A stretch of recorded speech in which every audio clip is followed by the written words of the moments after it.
Hello, मेरा नाम है उज्ज्वला नंद जैन। आप देख रहे हैं मैकेनिकल सारथी। तो आज हम स्टार्ट करने वाले हैं फिज़िक्स का नेक्स्ट टॉपिक, जो कि स्फेरिकल मिरर के बारे में आज हम पढ़ने वाले हैं। और कॉन्वेक्स, कॉनकेव और से रिलेटेड जो क्वेश्चंस है उसको हम देखेंगे। मिरर फार्मूला बचा है उसको हम देखेंगे और ट्राई करेंगे कि आज हम इस पोर्शन को, रिफ्लेक्शन ऑफ लाइट को ख़त्म कर पाएँ। ठीक है, इससे पहले हमने फिजिकल क्वांटिटी पढ़ ली है, रिफ्लेक्शन ऑफ लाइट का पहला पार्ट पढ़ चुका है। ठीक है, तो चलिए स्टार्ट करते हैं। ओके, यहाँ पे मैं हेडिंग डाल देता हूँ, spherical mirror. Spherical mirror, spherical mirror. अब देखिए होता क्या है कि जो कॉनकेव या कॉन्वेक्स मिरर है वो स्फेरिकल मिरर का पार्ट है। देखिए, जो एक स्फेरिकल सरफेस होता है ना, जो स्फीयर जो होता है, उससे हम कुछ पोर्शन को अगर काटें तो उस पोर्शन को जो काटने के बाद निकाले तो वहाँ से कॉनकेव या कॉन्वेक्स बनता है हमारे डिपेंडेंस पे। ठीक है, सबसे पहले आप समझिए कि स्फेरिकल मिरर मतलब क्या हुआ है। देखिए, मान लीजिए कि स्फीयर है, 3D स्फीयर है ये। ठीक है, आपने यहाँ से काटा। ठीक है, तो अब जो पोर्शन बचा होगा वो कुछ इस तरह बचा होगा। जो कुछ पोर्शन बचा होगा वो ऐसा होगा कुछ। ठीक है, वो इस तरह से होगा,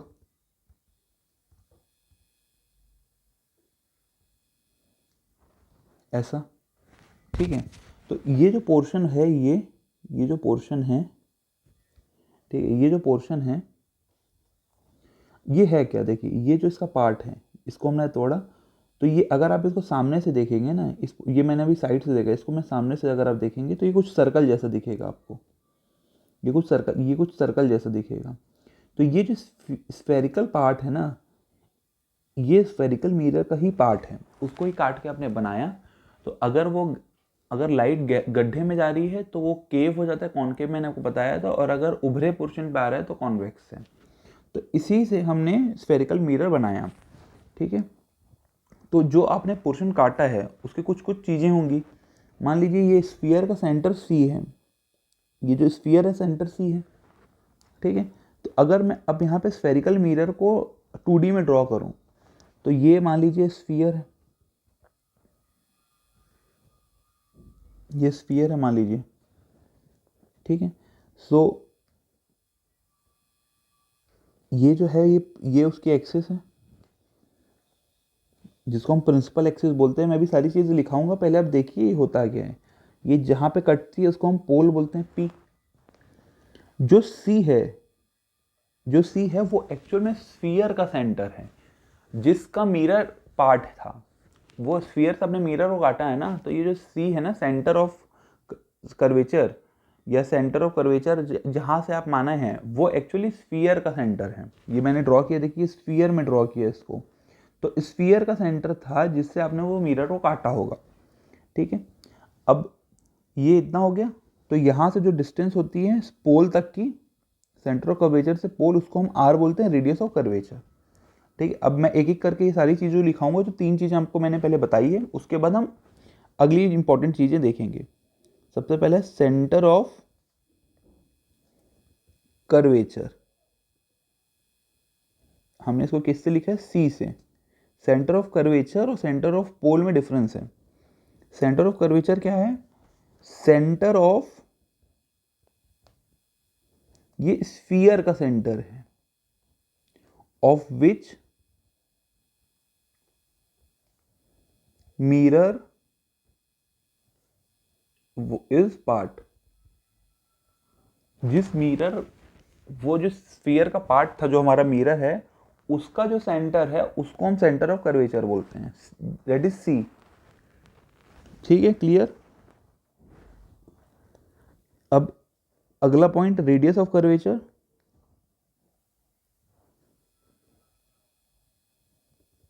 रेडियस ऑफ कर्वेचर, ये आर से हम इसको डिनोट करते हैं।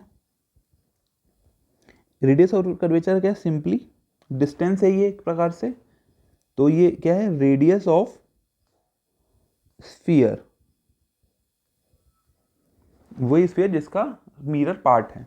ये जो पोल है इसमें बड़ा कंफ्यूजन होता है लोगों को कि पोल और सेंटर ऑफ कर्वेचर में बड़ा डाउट होता है। देखिए सेंटर ऑफ कर्वेचर स्फीयर का सेंटर था जिससे आपने वो मिरर काटा है। सेंटर ऑफ कर्वेचर वो मिरर जो है, सेंटर ऑफ कर्वेचर वो स्फीयर का पार्ट है जिससे आपने मिरर काटा है। पोल जो होता है ये होता है centre of spherical mirror. Spherical mirror, mirror आ रहा है यहाँ पे वर्ड, मिरर का पार्ट है ये, मिरर का सेंटर है। तो स्फेरिकल मिरर आपने काटा है ना, दैट इज कॉन्वेकेव या कॉन्वेक्स, उसका सेंटर है मिरर का। सेंटर ऑफ कर्वेचर वो स्फीयर का सेंटर है जिससे आपने मिरर को काटा है, और मिरर का सेंटर को पोल बोला जाता है। क्लियर? अब प्रिंसिपल एक्सिस क्या होती है? Principal axis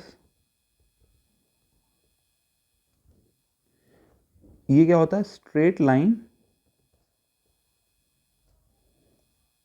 passing through centre of curvature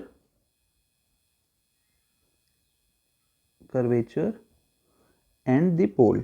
जो pole and centre of curvature को कनेक्ट करेगी उसको हम प्रिंसिपल एक्सिस कहते हैं। ठीक है, ये तो बेसिक है। अब प्रिंसिपल फोकस किसको बोलते हैं? फोकस, तो देखिए प्रिंसिपल फोकस क्या होता है, जब भी आप कोई पैरेलल रे चाहे वो कॉनकेव हो या कॉन्वेक्स हो, अगर आप पैरेलल किसके प्रिंसिपल एक्सिस के, अगर कोई पैरेलल आप रे लाएंगे, ठीक है, और अगर वो मिरर में टकराएगी तो जिस पॉइंट से वो पास होगी प्रिंसिपल एक्सिस पे, उसको हम प्रिंसिपल फोकस कहते हैं। पहले डेफिनेशन लिखिए फिर समझ आ जाएगा मैं क्या एक्सप्लेन करने वाला हूं। अगर इन कॉनकेव मिरर है, मान लीजिए कॉनकेव मिरर है गड्ढा वाला, ray of light parallel to, किससे पैरेलल होगी? प्रिंसिपल एक्सिस से। Principal axis after reflecting meet at a point on the principal axis, पे वो मीट करेगी ना, प्रिंसिपल एक्सिस पे वो कहाँ मीट कर रही है? Called principal focus. ठीक है, इसको मैं अब एक्सप्लेन करता हूँ। मैंने अभी कॉनकेव मिरर बोला, तो ठीक है मैं कॉनकेव ड्रॉ कर लेता हूँ। ये कॉनकेव मिरर मान लीजिए, तो ये वाला पोर्शन कोटेड होगा और गड्ढे वाले पोर्शन में लाइट इंसिडेंट करेगी। मान लीजिए ये कॉनकेव मिरर है,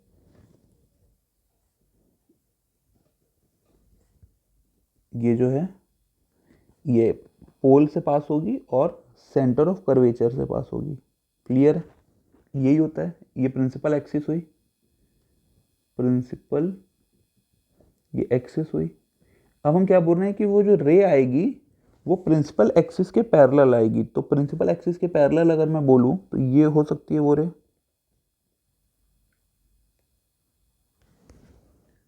ठीक है, पैरेलल। और ये रे जहां तक जाएगी, ये रिफ्लेक्ट होने के बाद जहां से जाएगी, ये मान लीजिए यहां से जा रही है ये, तो जिस पॉइंट पे ये प्रिंसिपल एक्सिस को काटेगी, उसको हम फोकस बोलते हैं। तो उसको हम कैपिटल एफ से डिनोट करते हैं, इसी पॉइंट को फोकस बोलते हैं। क्लियर हुआ? ये पैरेलल है प्रिंसिपल एक्सिस के, जैसे रिफ्लेक्ट होके प्रिंसिपल एक्सिस को जिस पॉइंट पे कट करेगी उस पॉइंट को हम फोकस बोलते हैं। अब इसकी जो डिस्टेंस है पोल से, ये जो डिस्टेंस है पोल से, ये पोल है, इसकी जो डिस्टेंस है पोल से उसको हम फोकल लेंथ बोलते हैं, जिसको हम एफ से डिनोट करते हैं। F is called focal length. Focal length क्या बोल सकते हैं कि जो पोल से डिस्टेंस है फोकस की उसको फोकल लेंथ बोलते हैं। तो ये फोकल लेंथ हमेशा कहाँ से मेजर होगी? पोल से। तो अब मैं हेडिंग डालता हूँ फोकल लेंथ। मिरर के केस में फोकल लेंथ क्या होता है? वो distance from pole, measure from pole से मेजर करते हैं इसको। पहला बात ये हो गया। अब जो सिंपल एक स्टैंडर्ड फॉर्मूला होता है रेडियस ऑफ कर्वेचर, जिसको आप आर से डिनोट करते हैं, ये 2 टाइम्स होता है फोकल लेंथ के। फोकल लेंथ के स्मॉल एफ सब इसको डिनोट करते हैं। ठीक है,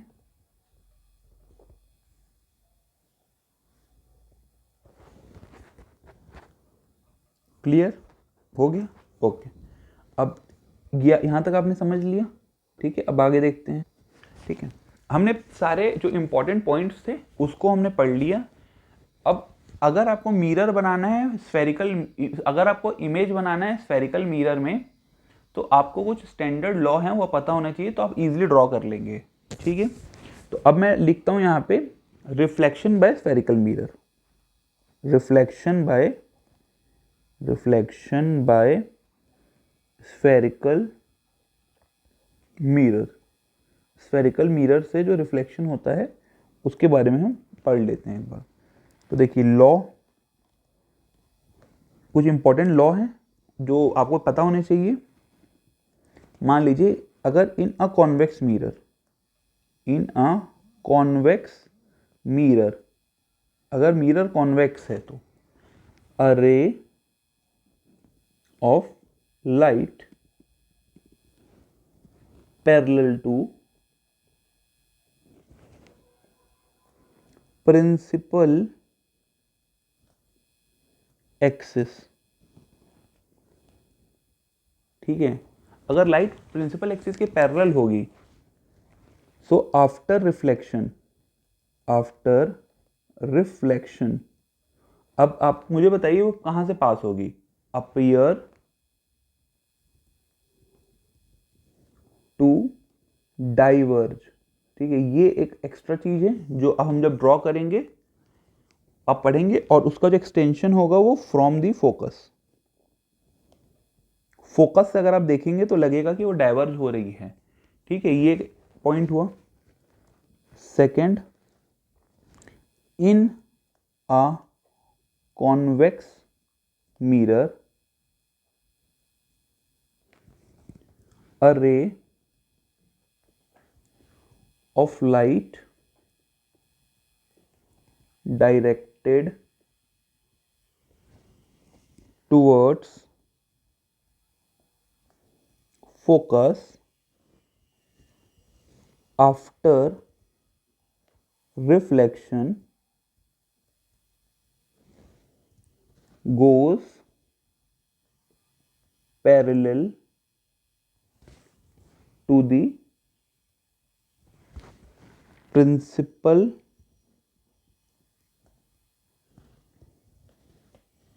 एक्सिस। अगर आप फोकस में किसी लाइट को भेजेंगे, अगर वो फोकस से पास हो रही है तो रिफ्लेक्ट होने के बाद वो पैरेलल हो जाएगी प्रिंसिपल एक्सिस के। क्लियर है? अब third, in a concave mirror, अगर मिरर कॉनकेव है, a ray of light passing through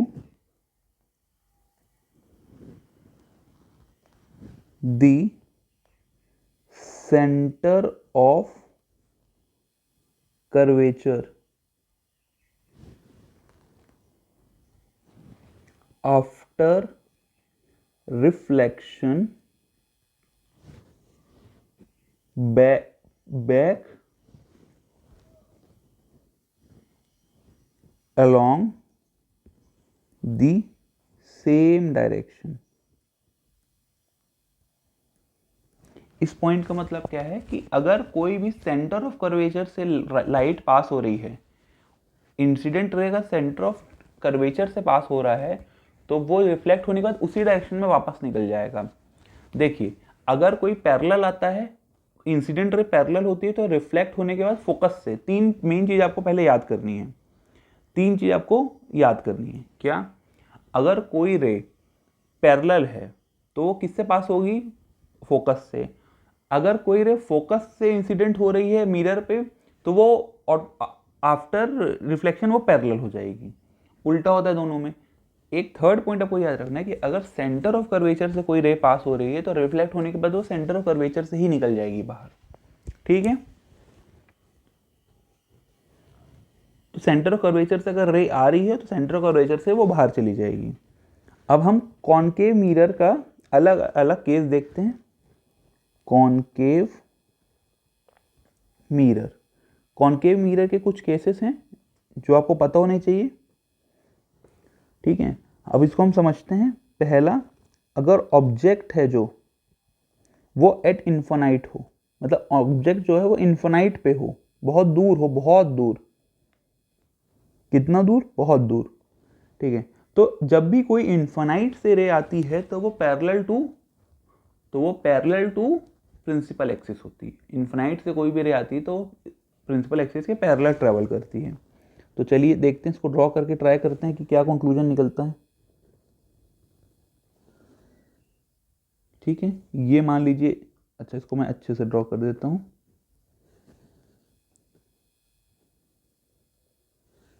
ये मान लीजिए मिरर है, ये जो है ये प्रिंसिपल एक्सिस, ये जहां से पास हो रही है उसको हम पोल बोलते हैं।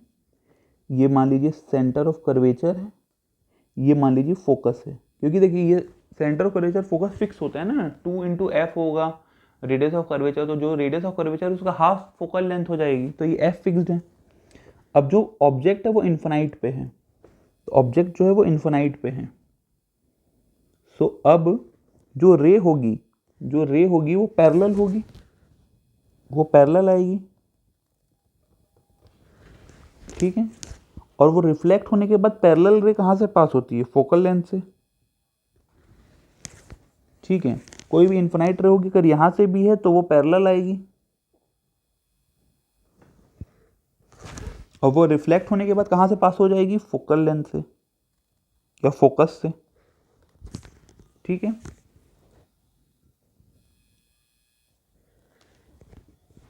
तो ये फोकस पे मिल रही है। अब आप मुझे बताइए कि मैंने आपको बताया था कि अब, अच्छा पहले आप ये बताइए, ये जो है ये मान लीजिए ये रिफ्लेक्टेड कोटिंग हो गई है इधर, तो ये जो इमेज बन रही है क्या ये रियल है कि इमेजनरी है?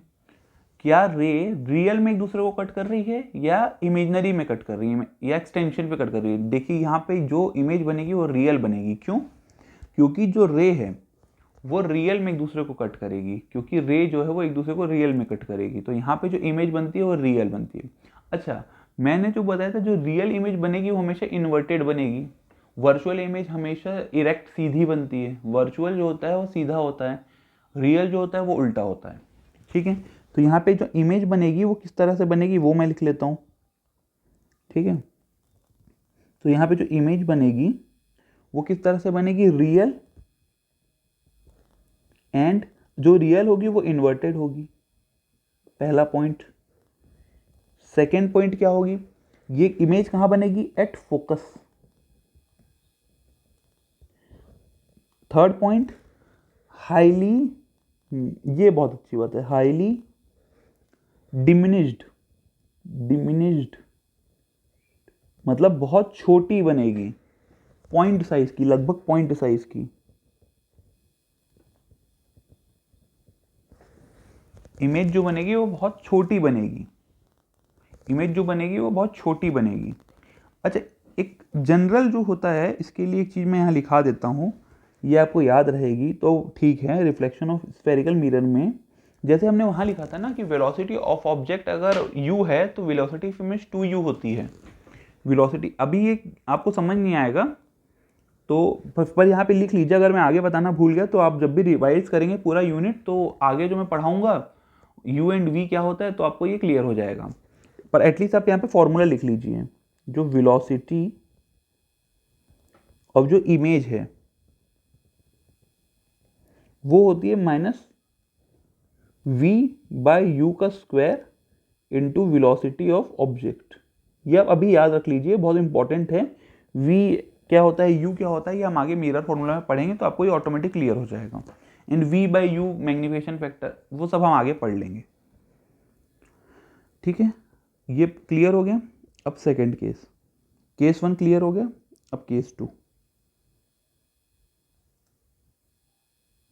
केस 2 सिंपल क्या है, अब ऑब्जेक्ट इन्फिनाइट पे था, ठीक है।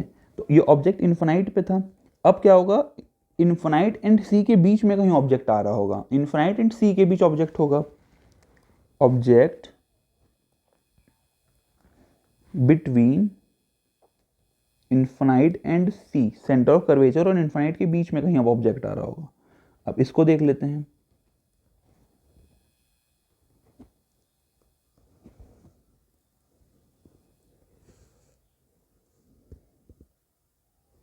ठीक है, तो ये जो प्रिंसिपल एक्सिस होगी वो कुछ ऐसी होगी और वो ऑब्वियसली पोल से पास होगी। और अगर ये C है, मान लीजिए ये F है, तो अब ये इन्फिनाइट और ये मान लीजिए ये ऑब्जेक्ट है जो कि A और B है, मान लीजिए A और B है। तो अब आप एक रे को, जो एक रे है हम मान लेते हैं, वो इससे ऐसी जा रही होगी, ये कुछ इस तरह से, जो कि पैरेलल होगी प्रिंसिपल एक्सिस के। तो ये प्रिंसिपल एक्सिस से जो रे पैरेलल जाती है वो कहाँ से जाती है, अब आप मुझे खुद बताइए। वो फोकस से जाती है, तो हम फोकस से ड्रॉ कर लेते हैं उसको। क्लियर हो गई, तो ये फोकस से जा रही है। हाँ, अब ये पहला क्लियर हो गया आपको। अब जो अगर मैं पहला, अगर मैं बोलूँ कि अगर कोई चीज़ फोकस से जा रही होगी, अगर कोई चीज़ फोकस से जा रही होगी, अगर कोई चीज़ फोकस से जा रही होगी तो वो कैसी होगी, वो पैरेलल होगी। अगर कोई चीज़ फोकस से जा रही होगी तो वो पैरेलल होगी। अगर कोई चीज़, ये मान लीजिए ये जो है, अच्छा इसको मैं इसमें बना देता। अगर कोई चीज़ फोकस से जा रही होगी, अगर कोई चीज़ फोकस से जा रही होगी तो वो पैरेलल निकलेगी फोकस से, पैरेलल। तो मान लीजिए ये जो है, ये रे कुछ ऐसे निकलेगी, ठीक है। तो ये पॉइंट मिला हमको।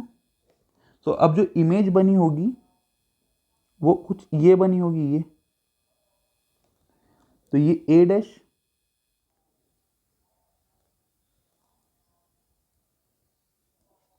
ये ए डैश, ये बी डैश, इमेज ये मिली आपको। दो जहाँ पॉइंट इंटरेक्ट होता है वो जो आपका होता है वो इमेज फॉर्मेशन पॉइंट होता है, ठीक है। तो यहाँ पे अगर मैं इमेज का स्पेसिफिकेशन लिखूँ तो यहाँ पे भी रियल बन रही है एंड इन्वर्टेड। क्यों? क्योंकि जो रे है वो एक्चुअल में मीट हो रही है, एक्चुअल में रे मीट होती है तो रियल बनती है, और रियल जहाँ भी बनेगी वो इन्वर्टेड होगी। इन्वर्टेड दिख ही रहा होगा, ए बी पहले ऐसा था, अब ये उल्टा हो गया, देखिए इन्वर्टेड।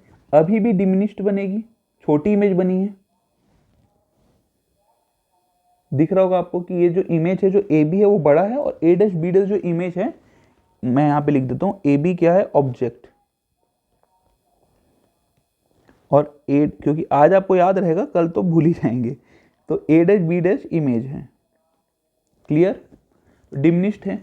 इमेज बन कहाँ रही है, बिटवीन सी एंड एफ पे बन रही है, इमेज सी एंड एफ पे बन रही है, ठीक है। अब थर्ड कंडीशन क्या होगी, जब इमेज अब इन्फिनाइट एंड सी पे थी, अब इमेज सी पे होगी, तो अब क्या होगा, जो सॉरी, अब ऑब्जेक्ट जो होगा वो एट सी होगा, ऑब्जेक्ट सी पे होगा।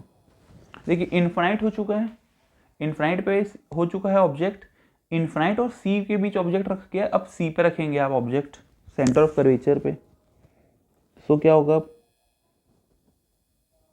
अगर मैं इसको ऐसा बनाऊं, ठीक है, और ये मान लीजिए ये कुछ इस तरह से जा रही है, ये पोल है, ये सी है, ये एफ है मान लीजिए, ठीक है।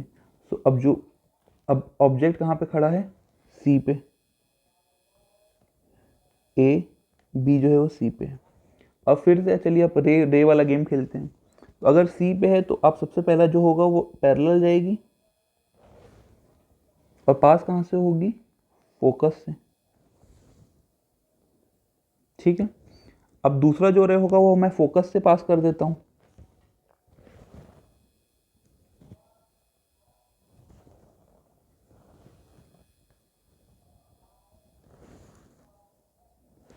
ठीक है, तो अब जो इमेज बनेगी वो कुछ इस तरह से बनेगी।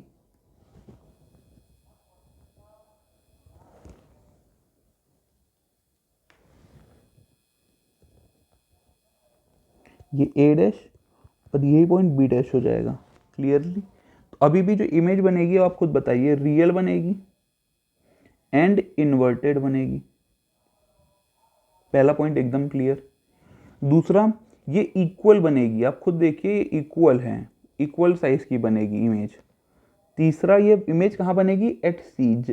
तो सी इतना, सी एक्चुअल जो पॉइंट सी है ना वो ट्रांजिशन पॉइंट है। अब यहाँ पे आप, अगर आपको ये ड्रॉ नहीं करना, ऑब्वियसली आप एग्जाम में तो ये ड्रॉ नहीं करेंगे, तो आपको याद करने का तरीका मैं बता रहा हूँ। देखिए सी जो है वो ट्रांजिशन पॉइंट है। ठीक है, देखिए जब इन्फिनाइट पे होगा तो इमेज छोटी बनेगी और फोकस पे बनेगी। अब इमेज देखिए, आप फोकस से शुरू करिए, इन्फिनाइट पे है, सबसे पहले इन्फिनाइट पे है तो इमेज फोकस पे बन रही, छोटी बन रही है। पहला पॉइंट क्लियर हो गया। अब जब इन्फिनाइट इन सी पे है, जब इन्फिनाइट इन सी पे है, जब इन्फिनाइट इन सी पे है, अब आप खुद देखिए, तो अब एफ से खसक के एफ एंड सी के बीच बन रही है इमेज, और पहले एकदम हाईली छोटी थी अब छोटी है, मतलब रिलेटिवली बढ़ रही है। पहले पॉइंट थी, अब ए डैश बी डैश थोड़ा बड़ा दिखा आपको, तो साइज बढ़ रहा है, लेकिन एक्चुअल में डिमिनिट है, रिड्यूस्ड साइज ही है एक्चुअल ऑब्जेक्ट के कंपेयर में, बट रिलेटिवली बढ़ रहा है। मैं ये समझाना चाह रहा हूँ आपको। इन्फिनाइट पे फोकस पे, इन्फिनाइट एंड सी पे थोड़ी आगे खसक के एफ एंड सी के बीच में थोड़ी सी छोटी, अब सी पे आ गया तो ये इन्फिनाइट एफ एंड सी से खसक के इमेज सी पे पहुंच गई, इक्वल साइज, क्योंकि रिलेटिवली तो बढ़ रही थी ना। तो ए डैश बी डैश पहले छोटा था, फिर A dash B dash A B के बराबर हो गया। इससे आपको आराम से याद हो जाएगा चीज़ें। आगे का भी जो मैं समझाऊंगा वो इससे ही रिलेटेड है। एक बार मैं फिर लास्ट में सारा क्लियर कर दूंगा। अब सी तक आप समझ गए हैं, अब अगला देखते हैं। तो अगला हम देखते हैं, यहाँ पे हेडिंग डालता हूँ मैं, अगला 4th नंबर। सी पे पहुंच गए थे अब हम। 4th नंबर क्या है, जब अब ऑब्जेक्ट कहाँ पे होगा, object between C and F. अब सी एंड एफ के बीच होगा ऑब्जेक्ट, क्लियर है।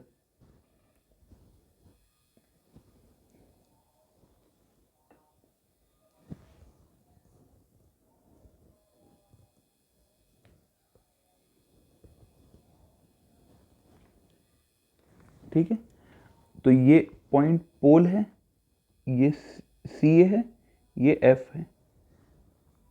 ठीक है, तो अब जो ऑब्जेक्ट है वो सी एंड एफ के बीच में है, जो ऑब्जेक्ट है वो सी एंड एफ पे है। तो अगर अब मैं ड्रॉ करूं तो ये पैरेलल अगर मैं ड्रॉ करूं तो वो एफ से निकलेगा। जो पैरेलल है वो तो एफ से ही निकलेगा ना, जो पैरेलल है वो तो एफ से निकलेगा।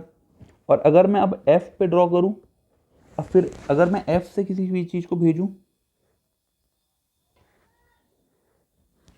तो वो जो जाएगी वो कुछ इस तरह से जाएगी, पैरेलल जो होके जाएगी, जो एफ पे चीजें हैं।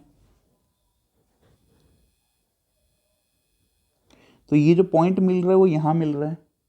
तो अगर मैं यहाँ पे अब इमेज बनाऊं तो इमेज जो बनेगी वो कुछ ऐसी बनेगी। अगर ये ए बी है तो जो इमेज बन रही है वो ए डैश बी डैश बन रही है। अब आप धीरे धीरे चीज़ों को समझ रहे होंगे कि रियल है एंड इन्वर्टेड है।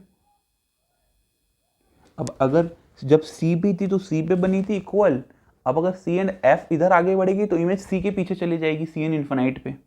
इमेज सी एंड उसके बीच चली जाएगी इन्फिनाइट पे, मतलब सी एंड इन्फिनाइट के साइड तरफ चली जाएगी, बियॉन्ड सी चली जाएगी। Real and inverted, clear. Enlarged हो जाएगी, पहले इक्वल थी अब साइज बढ़ जाएगा, एनलार्ज्ड। तीसरा बियॉन्ड सी,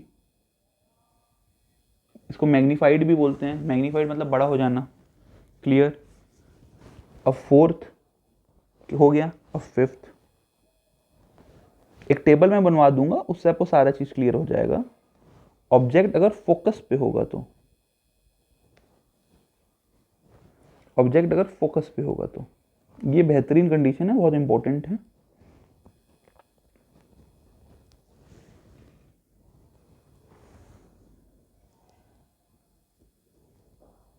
ऑब्जेक्ट अगर फोकस पे है तो, this is pole, this is centre of curvature, this is focus point. Okay, अब ऑब्जेक्ट आपने कहाँ रख दिया है, सीधे से उठा के फोकस पे रख दिया है, ठीक है, ए बी। पहला चलो ड्रॉ कर लेते हैं। पहला तो आपको पता है क्या करना है, स्ट्रेट फॉरवर्ड यहाँ से उठाना है और ये फोकस से पास हो जाएगा वो पॉइंट रिफ्लेक्ट होने के बाद। क्लियर हो गया?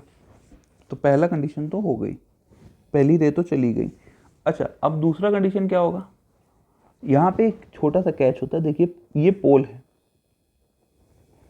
अब यहाँ पे जो आप अगली इमेज भेजेंगे ना बनाने के लिए, वो आप पास करेंगे पोल से। तो देखिए पोल से जब आप पास करते हैं ना, तो वो पोल उसी डायरेक्शन, उतने ही एंगल पे, एंगल ऑफ इंसिडेंट जितने पे होता है, एंगल ऑफ रिफ्लेक्शन यहाँ पे सेम रिफ्लेक्शन लॉ लग जाएगा।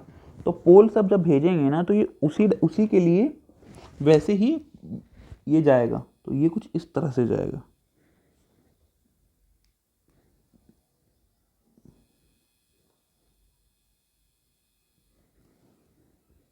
ठीक है, ये कुछ इस तरह से जाएगा। सो ये जो दोनों हैं, ये जो दो रे है, ये पैरेलल हो जाती हैं, ये दो रे जो है वो पैरेलल है, ठीक है। तो यहाँ पे अगर मैं ड्रॉ करूँ तो क्या मिलेगा, यहाँ पे अगर मैं ड्रॉ करूँ तो अपने कंक्लूजन क्या मिला, द इमेज, ये बहुत इंपॉर्टेंट है, the image formed at infinite, parallel है ना, तो इन्फानाइट पे मिलेगी, image formed at infinite. Second, real and inverted ही मिलेगी, क्योंकि इन्फानाइट पे भी जब मिल रही है तो रियल में मिल रही है, इन्वर्टेड ही मान लीजिए। Third, highly enlarged, obviously highly enlarged होगी। क्यों, अगर मान लीजिए इन्फानाइट पे मिल रही है तो देखिए कितना बड़ा साइज बनेगा, यहाँ से देखिए इतना बड़ा साइज, एग्जाम्पल मैं दे रहा हूँ, तो अगर मान लीजिए इन्फानाइट यहाँ हुआ तो, ठीक है, क्लियर। अब सिक्स्थ,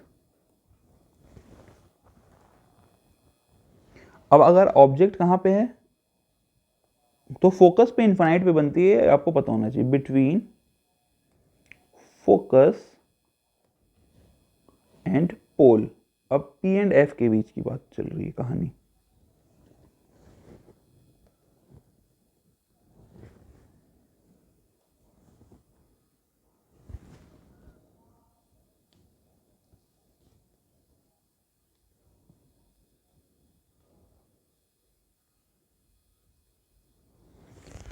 ओके,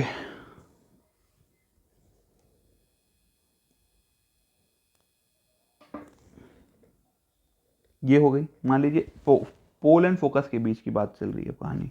तो चलिए, पहला जो होता है वो कैसे होती है, वो आपको पता ही है, वो ये होगा और वो फोकस से पास हो जाएगी,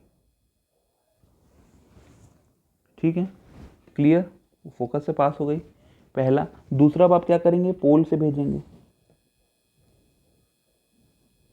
तो वो कुछ इस तरह से जाएगा,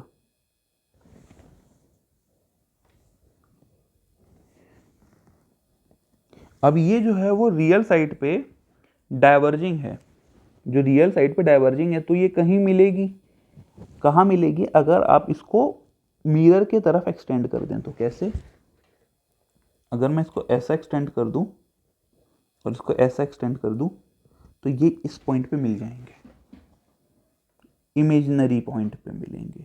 क्लियर हो गया? अगर ये ए बी है तो जो इमेज बन रही है वो आपकी ये बन रही है A dash B dash. Concave is a champ, वो उसके पास सब चीज़ का ऑप्शन है, सारे कंडीशन पे आप अलग अलग तरह की इमेज ले सकते हैं। कैसे, इस केस पे इतने देर से रियल बन रही थी इमेज, इस केस में वर्चुअल बनेगी एंड इरेक्ट बनेगी। क्लियर, बिहाइंड बनेगी, मिरर के बिहाइंड द मिरर, मिरर के अंदर कह सकते हैं एक प्रकार से, मिरर के बिहाइंड बनेगी, और ये भी एनलार्ज्ड बनेगी, एनलार्ज्ड। क्लियर? तो एक टेबल में बना लेता हूं कि ऑब्जेक्ट जब कहां रखा होगा और इमेज कहां बनेगी। ठीक है, एटलीस्ट मैं वो बना लेता हूं एक टेबल, ताकि आपको ये चीज याद रहे।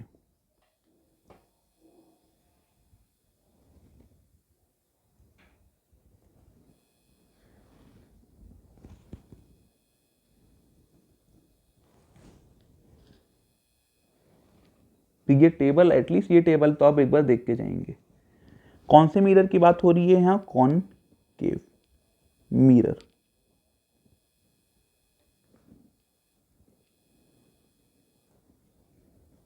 ठीक है, यहां ऑब्जेक्ट कहां रखा है, ये इमेज कहां बन रही है। क्लियर? सो पहला केस कि ऑब्जेक्ट जो है वो इन्फिनाइट पे है, तो हमको पता है कि ये फोकस पे बनेगी। एफ में लिख देता हूं फोकस के लिए। कैसी? स्मॉल बनेगी और रियल बनेगी। तो रियल है तो आप समझ जाएंगे कि इरेक्ट है या कैसी है वो। आप रियल से आप, अब आपकी जिम्मेदारी इतना मैंने बताने के बाद कि वो आपको पता है। अगर इन्फिनाइट पे है तो ये हो गया। अब बिटवीन, अगर इन्फिनाइट एंड सी पे थी तो अब इधर खसकते जाइए, तो सी एंड एफ में, बिटवीन सी एंड एफ पे अभी भी स्मॉल बनेगी और रियल बनेगी। अब थर्ड, एट सी, तो इस इमेज भी एट सी बनेगी, इक्वल बनेगी और रियल बनेगी। यहां तक क्लियर है? फोर्थ, अब सी एंड एफ के बीच बनेगी, बिटवीन सी एंड एफ। अब आगे खसक गए अब आप, तो इमेज भी सी के पीछे चले जाएगी, बियॉन्ड सी। अब लार्ज बनेगी, एनलार्ज्ड बोलते हैं जिसको, अभी भी रियली बन रही है। फिफ्थ, एट फोकस, सबसे यूनिक केस।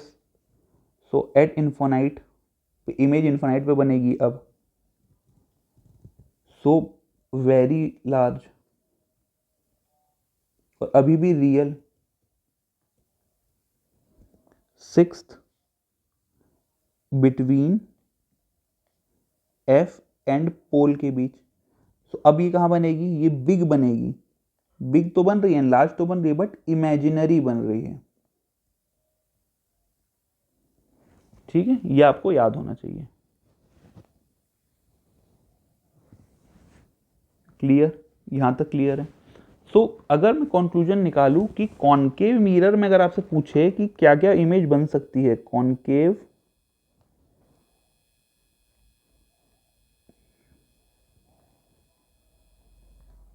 मिरर में क्या क्या बन सकती है, तो बिग एंड स्मॉल दोनों बन सकती है। बड़ी भी इमेज बन सकती है, छोटी भी बन सकती है, रियल भी बन सकती है, एंड इमेजिनरी भी आप चाहो तो बन सकती है, इमेजिनरी भी बन सकती है। क्लियर हो गया? कॉनकेव मिरर यहाँ पे खत्म होता है। अब हम अगला पढ़ते हैं, कॉन्वेक्स मिरर। सो जो इसका जो थर्ड वीडियो होने वाला है इसके बाद, क्योंकि आपको इतना ही देर पढ़ना है मेरे हिसाब से साइंस, क्योंकि आपको सारे सब्जेक्ट्स पढ़ने हैं, तो आपको आधा आधा घंटे करके डिवाइड कर लेना है। तो इतना आपके लिए इनफ है आज के लिए।